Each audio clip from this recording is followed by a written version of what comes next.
Hey guys, it's Charlie, and I just got out of seeing Kill Bill: The Whole Bloody Affair, and my thoughts on it is that it may very well be the best Tarantino movie I've ever seen. Now, before, I would have said that my favorite Tarantino movie is hands down Inglourious Basterds, because it is a great movie, and I really like what Tarantino did with Tarantinoizing history. It's a great movie. I remember seeing it with my dad, and my dad really enjoying it, even though he had probably never really thought much of Tarantino movies beforehand, but he really liked Inglourious. And Inglourious is definitely a top 20, top 25 contender. Like, it is in my top. Kill Bill, I did see it in theaters when it came out, so for sure, this was my first time seeing the Kill Bill movie. I will say that before, when it was two movies, they were just okay. I really liked part one. I liked the action sequences in part one. I liked the choreography. I liked the writing. I liked Tarantino's love for Japanese cinema. And I love that he brought it into a great movie. Kill Bill Volume 1 was good. The second part, it kind of dragged a little bit. And I think when I'm viewing them as two movies, it felt like it kind of lacks slightly. And that's why I never really considered Kill Bill as like my favorite Tarantino movie. But, however, Kill Bill: The Whole Bloody Affair is another monster entirely. It's almost its own movie, really. I feel the parts that drag in Volume 2, they're actually necessary for balance in the Kill Bill movie. They're actually good when you're looking at it as one whole movie with a 15-minute intermission, because there is a 15-minute intermission between 1 and 2, and a couple little things removed from the movie, which actually help with the character's arc when you're not told this certain thing between Volume 1 and Volume 2. I think it works better that way.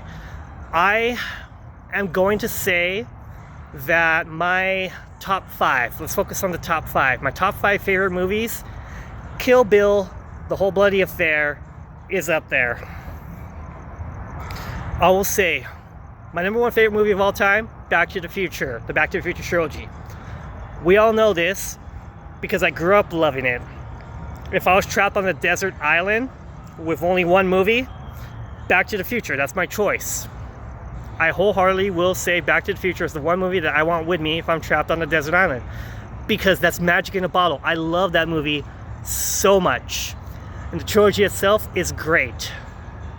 My number 2 favorite movie of all time, Aliens. Another one from my childhood that I love, because James Cameron went all out and delivered a really great sci-fi action movie about war. It definitely worked with the Reagan era, and I feel that was also lightning in a bottle. Genius, because it took the elements of the first movie and just put it up to 11, and it works so much better because of the action sequences. Even though I love the first Alien movie, Aliens is my number 2 favorite movie of all time. Number 3, Kill Bill: The Whole Bloody Affair. I'm going to say Kill Bill: The Whole Bloody Affair is my 3rd favorite movie of all time because of what Tarantino brought to martial arts and Japanese culture with that movie, because it was his love note to people that love those movies. He even cast a really great Japanese actor, Sonny Shiba. You might not know of him, but he was in like a series of great movies called The Street Fighter. Those were great movies right there. And honestly, watching this movie as a whole, it just reminded me of how great Sonny Shiba is as an actor, and it made me want to go back again and watch a few more of his movies. Like, get back into watching martial arts films again and kind of studying that culture. Because sometimes I do that with my love for films, is I'll want to study like a certain culture. Like right now, I'm in between studying blaxploitation movies right now, because I bought the Shout Factory release blaxploitation series, and also Mario Bava, so Italian giallo. I've kind of been going between like Italian giallo and blaxploitation right now, because black culture, great. It's great stuff watching those movies with like Pam Grier and different actors like that. Isaac Hayes, for example. Great actors. Yaphet Kotto, another great actor. But yeah, Kill Bill, The Whole Bloody Affair, my third favorite movie. Acting-wise, choreography-wise, story-wise, look, music, story. I feel the story is more complete when you look at it as a whole. As two movies, as one movie instead of two parts. It works better that way for me, because that's the way that it was really intended to be. And I kind of wish Tarantino had done it that way, to just release it as one whole movie instead of two parts, where people had time to forget about the greatness of how great part one was, and then go back into part two and kind of maybe wonder to themselves, part two is good, but there are parts that drag. Those parts that drag are the balance to what he did in part one. Because volume one, action, a lot of action going on.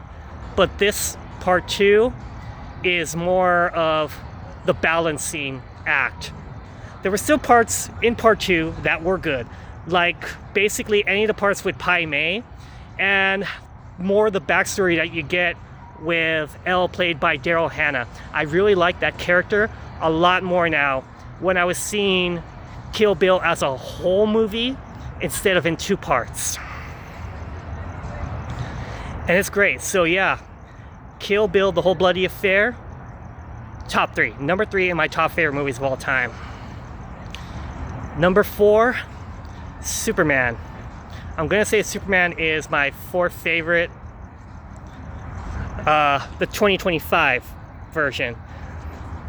Again, with the balancing, I feel that the new Superman, 2025 Superman, is good for a great action movie and a great comic book movie that shows you what Superman is and what he's capable of doing.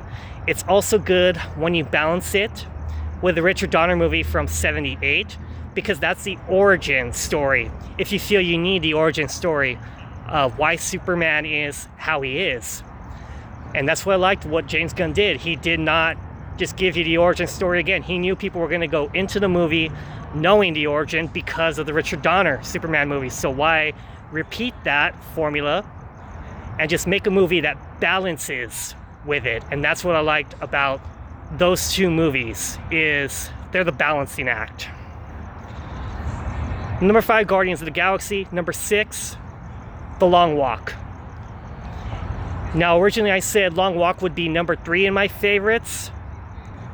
I like The Long Walk, but there are parts in that movie, even when I watched it the first time, that are hard to see because of the context of that movie and that dystopian world. So it's in my favorites right now at number 6. Okay, guys, that's really all I gotta say. I didn't really think that I would have a much fuller respect for what Tarantino did with Kill Bill until I saw The Whole Bloody Affair, which was basically the movie the way it was meant to be seen, with one more sequence added in of Oren Ishii, played by Lucy Liu's animated backstory. It was a very small part that was added in, but it's essential because you know that she would eventually have gone after this certain person that she was after. But at the time, you wouldn't think that you would need to see it. But when you're seeing it as a whole with the sequence added in, it worked better. it definitely feels like that was the fuller movie, and that's the context of what you were meant to see. Alright guys, and that's all I gotta say. I'll talk to you later. Peace.